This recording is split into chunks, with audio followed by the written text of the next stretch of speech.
Olá pessoal, tudo bem com vocês? Eu sou a Carolina Duarte e pra avisar, essa crítica terá muitos spoilers.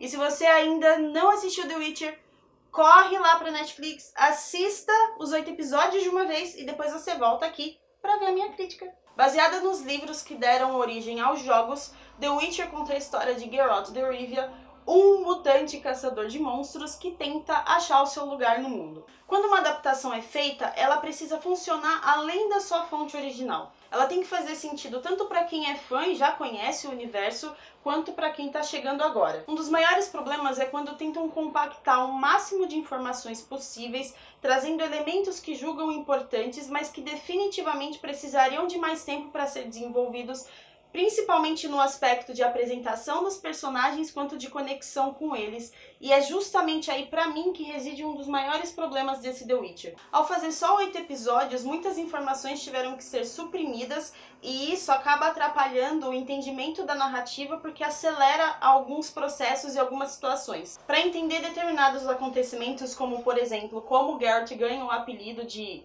Carniceiro de Blaviken, ou a aparente culpa dele por matar o Renfer, que ele tinha acabado de conhecer, apesar de eu entender o sentimento, eu tive que fazer uma pesquisa e isso me leva a 2 pontos. Primeiro, que enfraquece a experiência, e 2, mostra a inexperiência do autor, já que as possíveis falhas que a gente vê na série vêm direto do material original e que, abre-se um parênteses, ele ainda nem era escritor. Tais deficiências ficam evidentes em vários momentos. Um deles, por exemplo, são os grandes discursos vitoriosos, principalmente da Rainha Calante, dizendo que ia ganhar a guerra, que Sintra não seria invadida. E pra quem já leu, ou pra quem já assistiu um pouco de filme, um pouco de série que seja, sabe que esse é um dos maiores clichês para acontecer exatamente o oposto. Em determinados momentos eu tive a sensação de estar vendo o CSI do mundo mágico misturado com o jogo, já que o Geralt pula de fase em fase, de ambiente em ambiente. Então um dia ele mata o monstro do gelo, no outro dia ele mata o monstro do pântano, no outro dia ele mata o monstro do deserto. E por mais que eu saiba que existam jogos baseados nos livros, eu não tô vendo um jogo, então eu preciso que as coisas fluam de uma forma mais orgânica, o que não acontece aqui. Existem também os relacionamentos que acontecem e se apresentam de uma maneira muito rápida, não dando tempo da gente acreditar que elas possam ser reais e principalmente não dando tempo da gente se conectar emocionalmente com esses casais. É claro que eu gosto da relação da Yennefer com Geralt e da Yennefer com Istredd, principalmente quando a gente tem uma história de que ela não acreditava que ela fosse ser amada ou desejada algum dia, e é interessante como cada um deles a conhece num momento distinto, não só fisicamente, mas emocionalmente. O maior problema, no entanto, é de como essas relações parecem instantâneas, conexões que acontecem imediatamente e tudo parece muito forçado. Porque, por exemplo, o Geralt ia pedir pra Undine pra ele não perder alguém que ele tinha acabado de conhecer? Seria mais fácil desejar só que ela não morresse, já que ela estava em situação de risco? E não só isso, depois de um tempo eles se reencontram e eles estão jurando basicamente amor eterno um pro outro, mas eles tinham acabado de se conhecer. Então a gente não tem espaço para essa relação de se desenvolver, para encontros maiores acontecerem, para a gente acreditar sim que esse casal é possível, por mais que a dinâmica deles seja interessante. Por falar na Yennefer e como a história é corrida, existe um salto muito grande de como ela passou de uma aprendiz para uma maga muito poderosa. Não que eu precisasse que mostrasse diretamente ou detalhadamente o que aconteceu, mas um dos maiores problemas para mim, seja em série ou seja em filme, é quando, em vez de mostrar o que aconteceu, eles falam. E aqui eu só sei que um longo período se passou porque a Yennefer fala exatamente há quantas décadas ela tá trabalhando para reinos, para reis, e enfim. E apesar da personagem não convencer, isso não é culpa da atriz, já que a Anya Chalotra, que faz a Yennefer, ela consegue entregar uma atuação principalmente antes da transformação, que é quando a Yennefer é deformada, tem uma corcunda, um rosto torto, e fica claro a entrega não só física, mas emocional dela. Você consegue sentir o sofrimento dela, você consegue perceber toda a dificuldade e todo o rancor e toda a raiva que ela tem, porque ela sempre foi tratada como lixo, ela acabou sendo vendida por ser quem ela é. E apesar dessas situações corridas, apresentadas com pressa, uma das coisas que mais mostra pra mim a inexperiência e a falta de de imaginação do autor, além de todas as falhas anteriores de personagens apresentados com pressa, de conexões que não fazem muito sentido, de personagens novos todo episódio que são inseridos sem muita apresentação ou sem muito desenvolvimento, existe uma muleta que é a mais preguiçosa da história da literatura, da história do cinema, da história das artes no geral, e que me faz revirar os olhos e querer tacar fogo em tudo, que são as malditas profecias. E existe uma que cerca a Ciri, que é uma das protagonistas e provavelmente a única sobrevivente de Cintra, e que os inimigos a querem por algum motivo, que ela tá sendo caçada ao mesmo tempo que ela tá procurando Geralt, é um dos artifícios mais irritantes de todos os tempos, porque não existe uma motivação real. E aqui a gente não sabe qual que é essa profecia e, sendo bem sincera, por mais que ela seja uma das protagonistas, eu não quero saber, porque eu sei que ela é uma sobrevivente, eu sei que ela foi basicamente expulsa de casa, que tudo que ela conhecia desde criança foi destruído, que ela tá sozinha no mundo e que ela ainda tem que achar uma pessoa que ela não conhece, que ela nunca ouviu falar, que ela nunca viu a cara, que ela nem sabe quem é.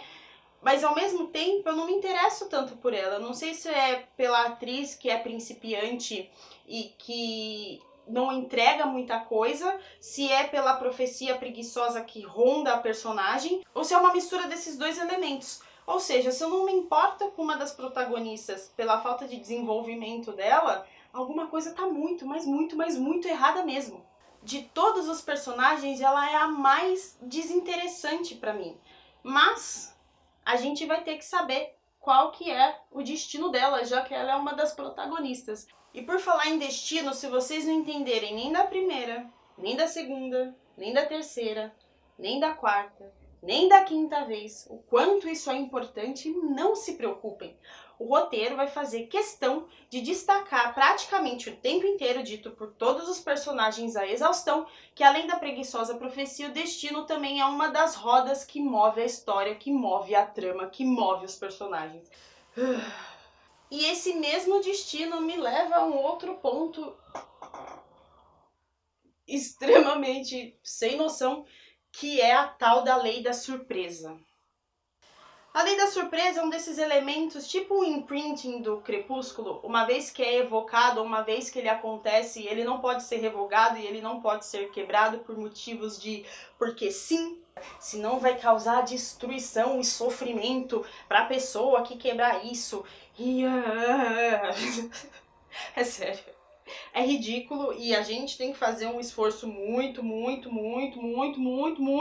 grande para tentar abstrair tudo isso, porque assim como o destino, a lei da surpresa ela é dita o tempo inteiro. E a Ciri é a criança surpresa que o Geralt está tentando evitar, mas como o destino quer que eles se encontrem, eles vão se encontrar. O destino é a única coisa que importa. O destino dele é protegê-la. O destino dela é chegar até ele, porque o destino quis que sim, e o nosso destino é tomar um shot da bebida mais forte que a gente encontrar toda vez que essa palavra for dita, e eu acredito que a gente vai ficar bêbado muito rápido. Ela só não perde para a quantidade de que o Geralt fala.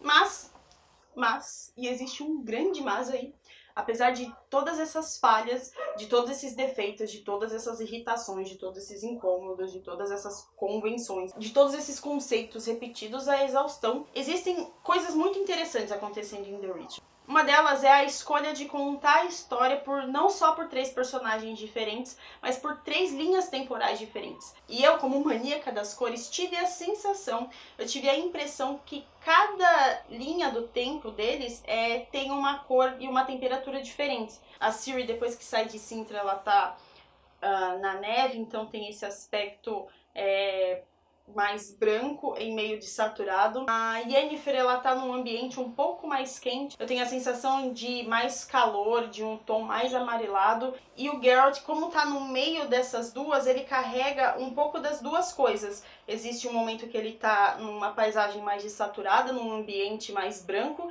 E existem momentos que ele tá em partes mais desertas ou em partes mais quentes, até o momento que eles estão no mesmo tempo e as cores parecem se combinar. A montagem também ganha força, principalmente no melhor episódio, que também é um pouco amedrontador. O Geralt está tentando quebrar a maldição dessa criatura que é a Striga, e muitos pontos, porque é uma pessoa que tá usando maquiagem na maior parte do tempo e fazendo uma movimentação estranha, e isso traz uma riqueza para a produção que é de encher os olhos. E não só isso, esse episódio ele traz uma montagem muito interessante, porque o Geralt está tentando quebrar a maldição dessa criatura, ao mesmo tempo que a Yennefer está passando por uma transformação física. E o momento que as duas transformações são finalizadas, repletas de emoção e de dor ao mesmo tempo, é um dos momentos mais bonitos e mais interessantes da série como um todo. Uma outra surpresa muito agradável e imprevisível, e eu espero que isso algum dia seja tão natural quanto qualquer outra coisa que a gente veja no cinema ou na televisão, é a representatividade. Eu sei que as personagens femininas, elas foram antecipadas. O encontro do Geralt, da Yennefer e da Ciri aconteceriam mais pra frente. E além disso, existem personagens negros e mulheres fortes e poderosas que aparecem o tempo inteiro, e o mais importante é que eles não chamam atenção para si mesmos, não é do tipo, olha, nós temos um negro aqui, ou nós temos uma mulher poderosa aqui. Eles só estão lá, e é assim que deve ser. Nós temos mulheres fortes que lutam as próprias guerras, as magas que são conselheiras dos reis e elas têm influência real nas realizações deles. A Calante mesmo, ela se sente mais à vontade na sua armadura do que quando ela precisa ser política ou ser uma rainha. E é interessante como ela fala que se ela fosse homem as coisas seriam diferentes. E por mais que isso seja não tão sutil, é muito importante trazer esse discurso, principalmente para uma história de fantasia, principalmente para uma história medieval, que a gente sabe ser contada sempre da perspectiva masculina, sempre da força masculina. Então ter personagens femininas tão fortes, tão independentes,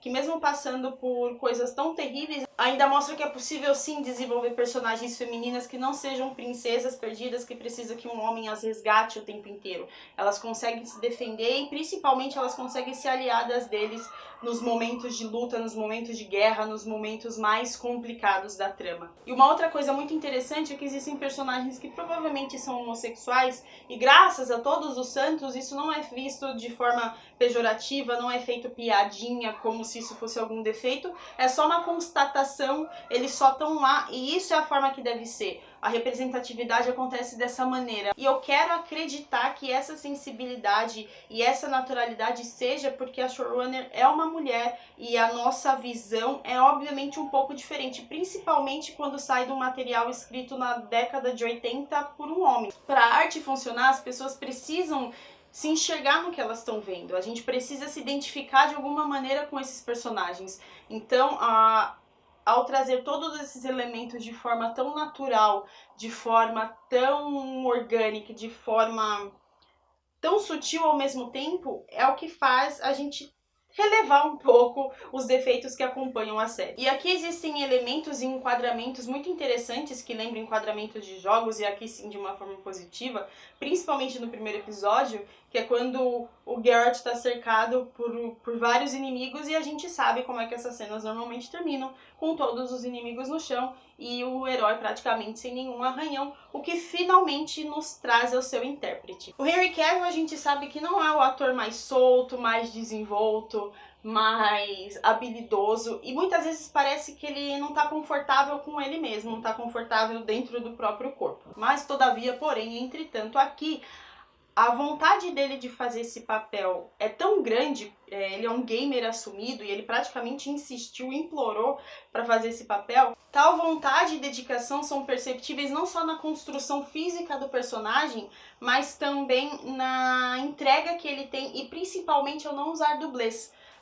Como ele treinou com espadas e ele faz basicamente todas as cenas de luta, é possível ter cenas de ação e de batalhas muito mais empolgantes, já que em alguns momentos a câmera gruda na cabeça dele, ela vem de trás dele e a gente consegue ter cenas de ação mais amplas, mais bem coreografadas, mais dinâmicas, mais empolgantes e mais interessantes, já que ela não precisa fazer cortes frenéticos, ela não precisa ficar saindo do ator. Então esse elemento é muito, muito, muito, muito bem-vindo e também enriquece a narrativa, também enriquece a experiência, já que é possível a gente vê-lo o tempo inteiro, e ele mesmo falou que ele queria ser o Geralt, que quando a gente olhasse o Geralt fazendo as lutas ou batendo em alguém, que fosse o Henry Cavill fazendo e não um dublê. Então isso traz um enriquecimento da experiência que é muito, muito, muito bem-vindo. E além de toda a energia e entrega física, existem alguns momentos onde ele precisa atuar sem falar,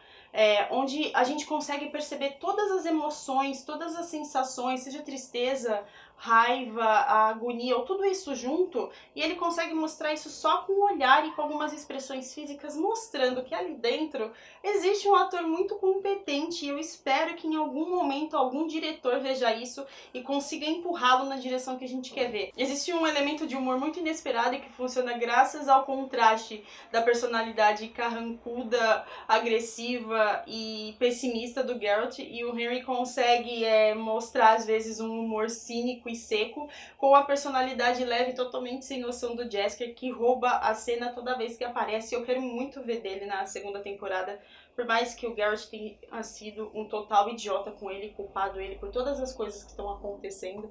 A gente sabe que não é verdade, Geralt. A gente sabe que você gosta dele. Esse The Witcher é a clássica história medieval de fantasia que traz dragões, princesas, magos e profecias, e que, apesar de todas as falhas que traz do material original, ainda entretém e tem personagens interessantes o suficiente para que a gente queira ver qual vai ser o destino deles.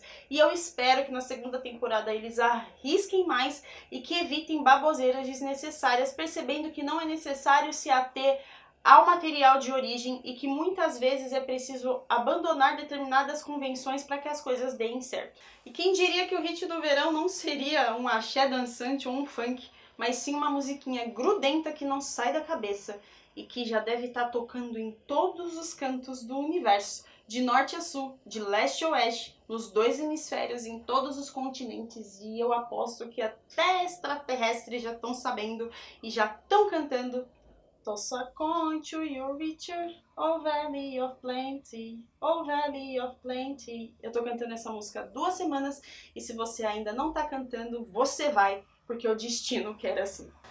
Se você gostou desse vídeo, dá um like, compartilha com a mamãe, com a vovó, com o cachorro, com o filhinho, com os dragões, com as princesas, com os príncipes. Ajude a espalhar a profecia e faça o destino da Carolina Duarte muito feliz. Um beijo e até a próxima!